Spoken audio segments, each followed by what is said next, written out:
একটা অভ্যাস খারাপ ছিল, সেটা হলো মানুষের পরনিন্দা করা, মানুষের গীবত করা।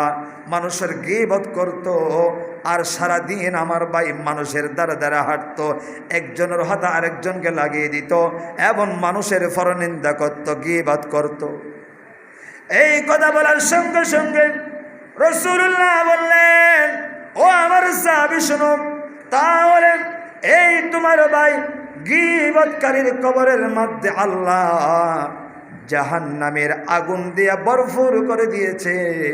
শুধু তাই না, এই মানুষের কবরের মধ্যে কিয়ামতের আগ পর্যন্ত আল্লাহ জাহান্নামের আগুন রাখবে। শুধু তাই না, কিয়ামতের ময়দানের মধ্যে এই মানুষের জন্য নির্ধারিত আল্লাহ জাহান্নাম, একটা স্পেশাল জাহান্নাম বানিয়েছে। 8টি জাহান্নাম, ওই জাহান্নামের ভিতরে একটা নিকৃষ্ট জাহান্নাম আছে। ওই নিকৃষ্ট জাহান্নামের ভিতরে তোমার ভাইকে আমার আল্লাহ দাখিল করবে। এই কথা বলার সঙ্গে সঙ্গে নিজের ভাই বললেন, ইয়া রাসূলুল্লাহ, ইয়া হাবিবাল্লাহ, তাহলে কি আল্লাহ আমার ভাইকে ক্ষমা করবে না? এই কথা বলার সঙ্গে সঙ্গে রাসূলুল্লাহ বললেন, তুমি তো বিশ্বাস করতেই পারলে না আমি কি বলতে চাচ্ছিলাম। আল্লাহর কাছে দোয়া করলেন, ওগো আল্লাহ, নিজের ভাইয়ের চোখের সাথে তার ভাইয়ের কবরের সাথে যে পর্দাটা আছে, একটু পর্দাটা আপনি সরিয়ে দেন যেন তার ভাইয়ের কবরের আযাব দেখে। দোয়া করতে দেরি হলো, রাসূলুল্লাহ সঙ্গে সঙ্গে দেখলেন তার ভাইয়ের কবরের মধ্যে এমনভাবে আযাব চলছে, জাহান্নামের আগুন চতুর্দিকে, আন্নারু আন কুদ্দামি, আন্নারু আন ইয়ামিনি, আন্নারু আন শিমালি, দেখতে পাচ্ছে ওনার কবরের মধ্যে চতুর্দিকে আগুন আর আগুন জ্বলছে। জোরে বলুন না নাউযুবিল্লাহ। কেন? রাসূলুল্লাহ বলেন, ও আমার সাহাবায়ে কেরাম, দেখো আজকে শিক্ষা গ্রহণ করো, যদি মানুষের গীবত করো দুনিয়াও শেষ, আখিরাতেও শেষ। তোমার কবুল হওয়া ইবাদত নষ্ট হয়ে যাবে। নামাজ পড়লে কবুল হবে না, দোয়া করলে কবুল হবে না। কারণ আগে মানুষের নিন্দা ছেড়ে দাও, মানুষের গীবত ছেড়ে দাও, মানুষের শিকায়ত ছেড়ে দাও। দোকানে বসে, এমনে পথে বসে মানুষের গীবত করো না, কারণ গীবত হচ্ছে জান্নাত থেকে নিকৃষ্ট। উচ্চ সুরে বলো না নাউযুবিল্লাহ। এই জন্য মানুষের গীবত করা যাবে? গীবত করা যাবে? গীবত করবেন না। গীবত করবে আপনার আমল বরবাদ হয়ে যাবে। আরেকটি হাদিসের মধ্যে এসেছে, তুমি যদি গীবত করতে চাও, তুমি যদি গীবত করো, কার গীবত করবা জানো নি? তোমার মায়ের গীবত করো। কার গীবত করতে বলেছেন? মায়ের গীবত। কেন মায়ের গীবত করবা জানো নি? মায়ের গীবত এজন্য করবা, তোমার মায়ের গীবত করলে তোমার মার গুনাহ ক্ষমা হয়ে যাবে, তোমার মায়ের গুনাহ তোমার কাঁধে চলে আসবে, এটা ভালো হবে। আরেকজন মানুষের গীবত করে তার গুনাহ ক্ষমাইয়ে লাভ নেই। তোমার মায়ের গীবত করো, তোমার মায়ের গুনাহ কমে যাবে, তোমার মায়ের পাপটা তোমার মাথায় এসে যাবে, আর তোমার মায়ের গুনাহ আল্লাহ ক্ষমা করে দিবেন। জোরে বলুন না সুবহানাল্লাহ। এখন তো সমাজে, গ্রামে গঞ্জে সবখানে আমরা দেখি গীবত, গীবত আর গীবত। দোকানে বসলেও সেখানে গীবত চলছে, পুকুরে ঘাটে গেলেও সেখানে গীবত চলছে, এমনি কোনো জায়গায় দাঁড়াইলে গীবত চলছে। এত গীবত কেন করেন? গীবত কেন করেন বলেন? নামাজ পড়েন আবার গীবত করেন। আপনি কিসের নামাজি? আপনি কিসের নামাজি বলেন? আপনি আল্লাহর আইনকে লঙ্ঘন করেন, মানুষের হক নষ্ট করেন, আবার আবার নামাজও পড়েন, আবার গীবতও করেন। আপনার মতো নামাজি, ফাওয়াইলুল লিল মুসাল্লিন, আপনার মতো নামাজি আল্লাহর দরকার নেই, আপনি জানেন না?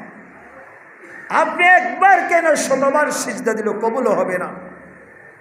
গীবতকারী কখনো সিজদা কবুল হবে না, মানুষের পরনিন্দাকারীর গুনাহ আল্লাহ ক্ষমা করবে না। জাহান্নাম তো আছে বটে, কিন্তু দুনিয়াও শেষ, আখিরাতও শেষ। গীবত করা যাবে না কখনো। নামাজ পড়েন কিন্তু কষ্ট করে সিজদা দিচ্ছেন, মসজিদে আপনি আসতেছেন কিন্তু কাকে খুশি করার জন্য? জোরে বলুন না, কাকে? ইমাম সাহেবকে খুশি করার জন্য আসিয়েন না, মানুষকে খুশি করার জন্য আসিয়েন না, মানুষকে দেখাবার জন্য মসজিদে আসিয়েন না, লাভ হবে না, লস হবে। মানুষকে দেখাবার জন্য যদি সিজদা দিতে আসেন, মনে করবেন আপনার কপালে জাড়ার বাড়ি পড়েছে, আপনি আল্লাহকে ধোঁকা দিয়েছেন, আল্লাহর সাথে ধোঁকা দিয়েছেন আপনি। এজন্য কখনো মানুষের গীবত করা যায় না, গীবত করবেন না। যদি গীবত করেন মসজিদে এসে লাভ নেই। আপনি মারার পরে, এন্তেকালের পরে কবরে আগুন আর আগুন থাকবে। আপনার জন্য নির্ধারিত একটি জাহান্নাম আল্লাহ তৈরি করেছেন, ওটার মধ্যে আপনি সোজা আল্লাহ আপনাকে ঠেলে দিবেন জাহান্নামের ভিতরে।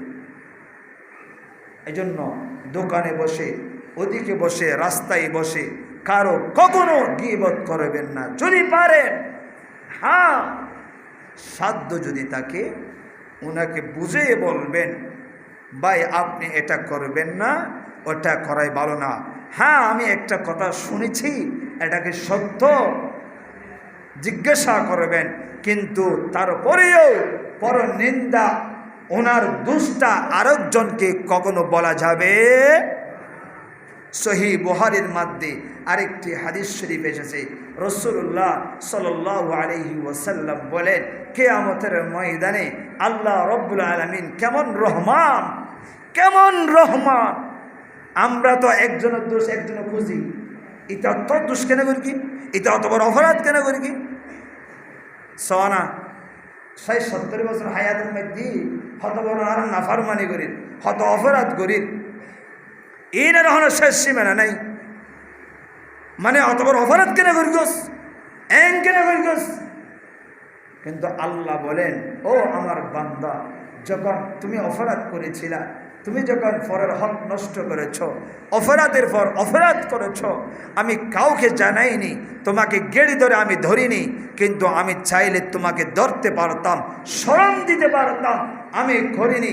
তুমি আমার বান্দাকে সামান্যতম অপরাধের কারণে মানুষের সামনে শরম দিয়েছ। তুমি এটাই মনে রেখো, কিয়ামত তো অবশ্যই ঘটবে। কিয়ামতের ময়দানে তোমার অসংখ্য দোষ আমি দুনিয়ায় প্রকাশ না করলেও কিয়ামতের ময়দানে লক্ষ লক্ষ মানুষের সামনে আমি তোমার দোষগুলা ওপেন করে দিব। জোরে বলো না নাউজুবিল্লাহ।